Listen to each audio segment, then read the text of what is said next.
and something that can mobilize the two communities to live together in peace and security.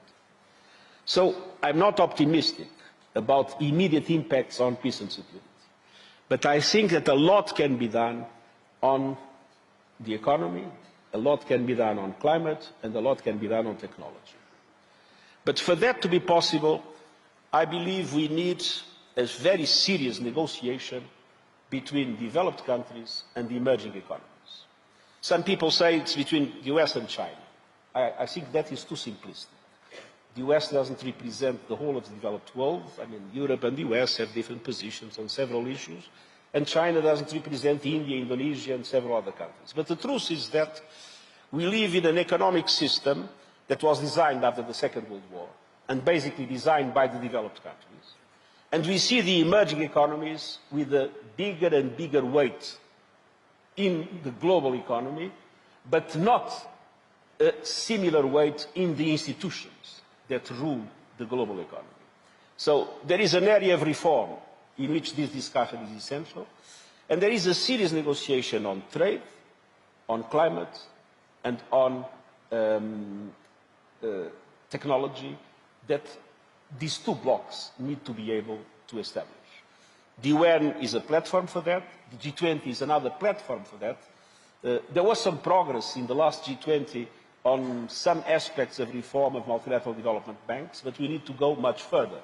And we need to use the G20 and we need to use the Summit of the Future to look more seriously into how, in these aspects, global economic governance, technology, and especially AI, and climate, the emerging economies and the developed countries that still have in many aspects contradictory interests can effectively come together in compromise, and we will be supporting it as much as we can. And the other area that is essential is, I mean, yesterday Rebecca Greenspan in another meeting was saying that we have the rich, the big, and the rest of the world. We need to create the level of reforms and the level of mechanisms to support those countries, and they are the majority of the developing countries, normally of smaller dimension, that are drowning in debt, that have no chance to recover from the COVID and from the impacts of the invasion of Ukraine, inflation to prices, high interest rates, that are in a very dramatic situation, unable to implement the Sustainable Development Goals.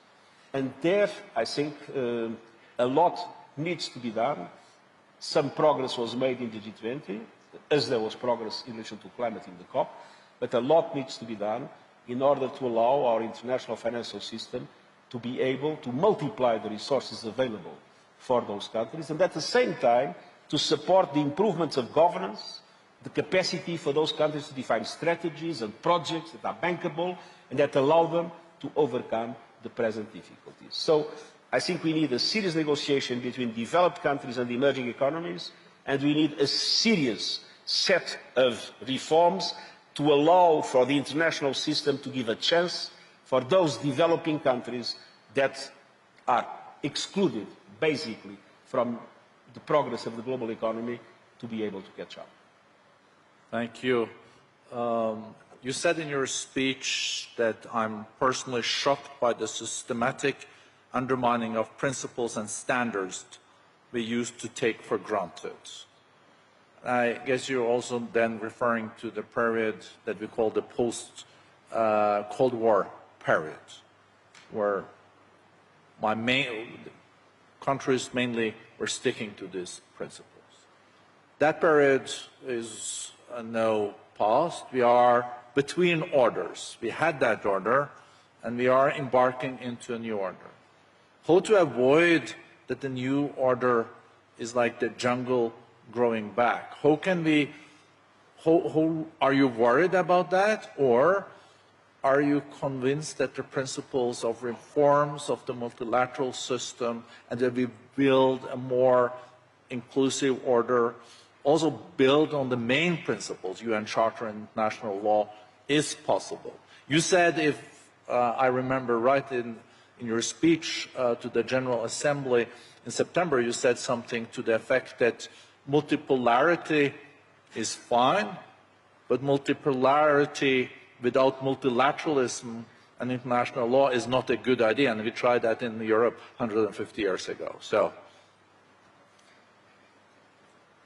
we are no longer in the bipolar world, and we are no longer in the unipolar world. I lived both. Bipolar when I was a young politician, the unipolar world when I was Prime Minister. So I lived in the very center of the events. This is no longer the case. But the question is, it's not yet clear what kind of world will it be. I do believe multipolarity is a positive thing. To have a world in which you have the United States, you have the European Union, you have Japan, you have China, you have India, you have Brazil, you have the African Union. I mean, this is something that, in my opinion, creates the conditions for equilibrium and for opportunities for all. But it is also true that when multipolarity is not accompanied by multilateral governance mechanisms, the contradictions within a multipolar world multiply the chances of conflict. And that is the risk we are facing at the present moment. And there is one thing that is very interesting. I mean, with the lack of influence that the P5 members, the permanent members of the Security Council, that today have much less influence, with the exception of the Russian invasion of Ukraine, that was a direct intervention of one of them. But if you don't take that into account, if you look at what's happening in different other parts of the world, you have to recognize that today you have medium-sized powers that have more influence in what's happening than the big powers. Countries like Israel, Iran, Turkey have proven to be much more influenced in the crises that I have to manage in the recent past than the P5 members of the Security Council that fight for weeks and weeks to get a text in which they can agree on something. But in the end, the influence on the reality in the ground is much smaller than the influence of those mid-sized powers.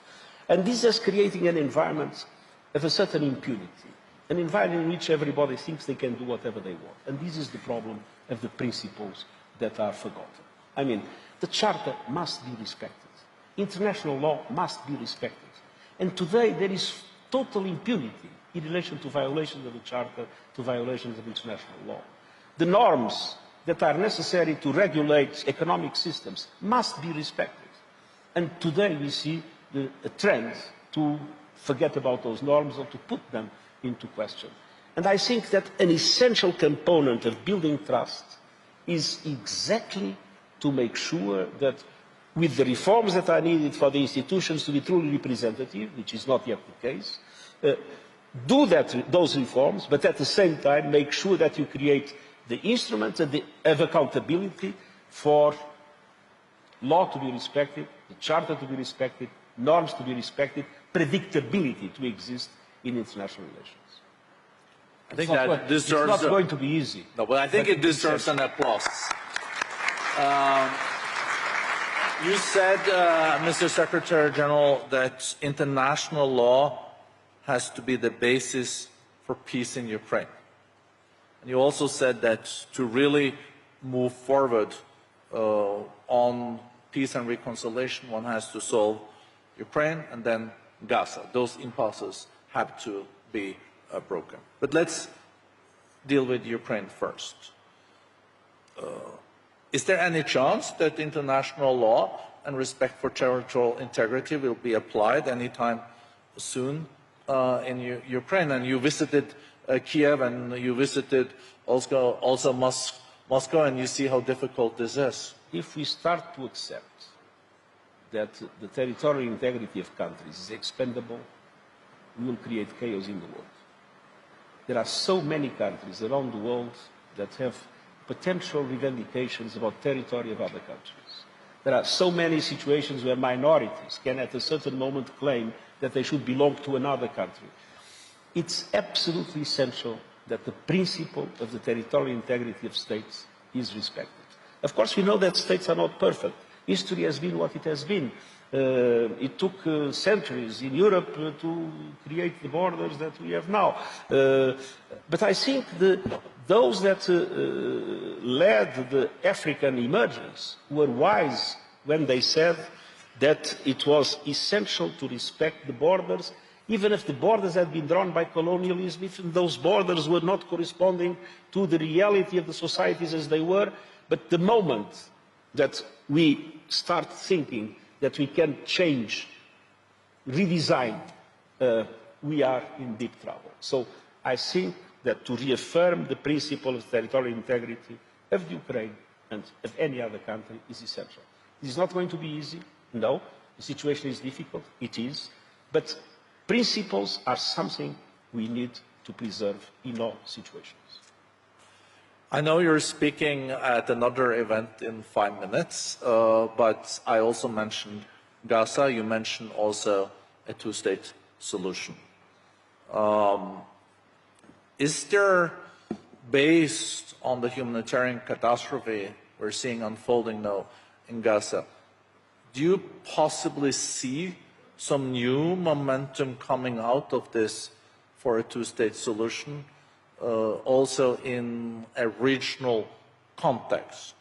We know there is an Arab peace plan that also will guarantee recognition of Israel from all the Arab states and their security, but here I think there is a lot of obstacles also down the road.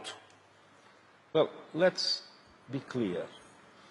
We have a part of the world, we have with a few million of Israelis and a few million of Palestinians. They cannot liquidate each other. They need to be able to live together in their territory. And I think that the progressive relaxation of the interest of the international community led to a situation in which hope started to be lost. What has happened was horrible. Horrible, first of all, the barbaric attacks of Hamas. Horrible what's happening now in Gaza. But this shows that something drastic needs to be done to make sure that these two communities can live together. And the only way for these two communities to live together in peace and security is if each one of them has a state. So I believe that the present situation has demonstrated that the two-state solution is an absolutely essential way to solve this problem and an absolutely essential way to preserve a minimum of peace and stability in the region. The spillover that is already taking place, the risk of a full-fledged confrontation in Lebanon, it would be a total disaster. We need to avoid it at all costs. What we are seeing in the Red Sea, all this demonstrates that it's not enough. It's very important to address the humanitarian situation in Gaza. It's very important to have a humanitarian ceasefire as we defend. It's very important to release the hostages. It's very important to solve all these problems. But we need to find once and for all a total commitment of the international community for a two-state solution to exist in Israel and Palestine as the basis for a stable and peaceful Middle East for the benefit of everybody. Big thank you to the Secretary General. Thank you for joining us again. Thank you for your speech, and thank you for, I think, of course I'm biased, but for this incredibly interesting discussion conversation with you. Thank you very much.